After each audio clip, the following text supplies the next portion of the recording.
Alright class 10 आज बात करते हैं revision of chapter 1 power sharing. So this is about news headlines. So Bombay High Court is ordering the Maharashtra state government to immediately take action and improve living condition for the 2000 old children at 7 children's home in Mumbai.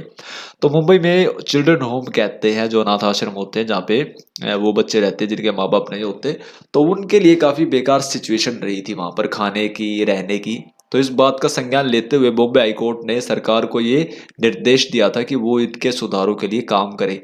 जो काम सरकार का था वो Bombay high court को करना पड़ा था.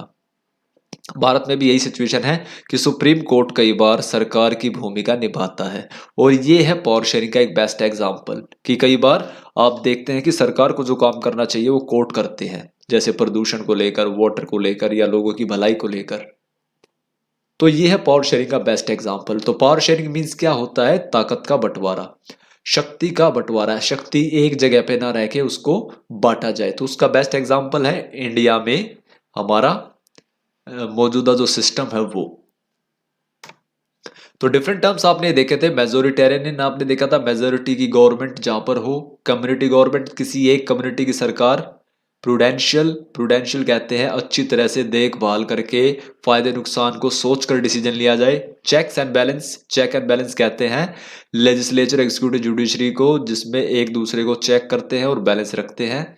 रिजर्व कॉन्स्टिट्यूएंसीज, माइनॉरिटीज को सरकार में आने के लिए यहाँ पर मौका मिलता है, रिजर्वेशन मिलती है. कोएलिशन गवर्नमेंट यानी मिलीजुली सरकार. तो स्टोरी ऑफ बेल्जियम में आपने देखा था कि डच यहाँ पर मेजोरिटी में थे 59%, फ्रेंच यहाँ पे 40% थे, लेकिन फिर भी ये साथ मिलकर रह पाए थे शांति से बिना कोई झगड़ा फसाद किए, क्योंकि बेल्जियम ने अपने कॉन्स्टिट्यूशन में सुधार किया था और फ्रेंच को और जर्मन को भी अपने इक्वल माना था, उनके साथ पावर शेयर की थी. तो इसे कहा गया अकोमोडेशन. तो power sharing in Belgium is called accommodation. Okay, ये कॉम्प्लिकेटेड था, लेकिन इसने क्या किया, झगड़े होने की जो गुंजाइश थी उसको खत्म कर दिया था और कम्युनिटीज को आपस में शांति से रहने के लिए तैयार किया था.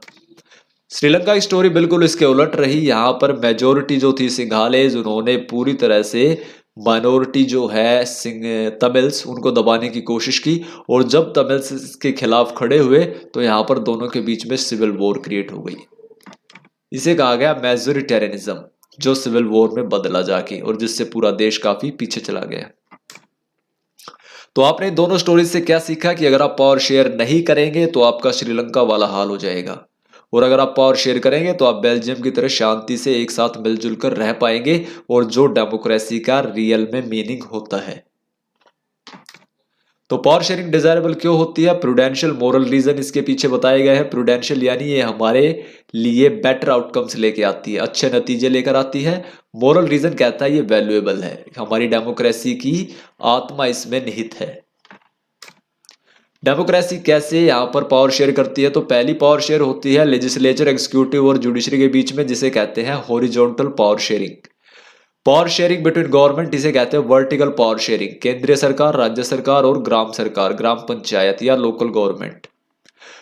Power share between the social groups के बीच में पावर शेयर की जाती है. और चौथा तरीका होता है पार्टीज, प्रेशर ग्रुप्स और मूवमेंट के बीच में पावर शेयर की जाती है. ये 4 तरीके हैं जिससे किसी भी डेमोक्रेसी में पावर को शेयर किया जाता है.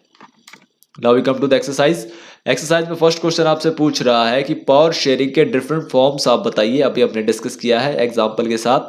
और दूसरा कह रहा है कि प्रूडेंशियल रीजन और वन मोरल रीजन आप बताइए पावर शेयरिंग का, with example to Indian contest. Bharat का एग्जांपल लेते हुए एक प्रूडेंशियल रीजन दे, एक मोरल रीजन दे. ये लिस्ट आपको मैच करनी है और इसमें से बताना है कि कौन सा ऑप्शन सही है. इसके बाद आपको इसमें से बताना है कि क्या सही है इस स्टेटमेंट को पढ़ने के बाद. So this is all about the revision of your chapter 1, and these are some exercise questions, and you are given some home assignment, so wait for that until do your NCERT exercise and note making. Okay, stay safe, stay tuned. Thank you.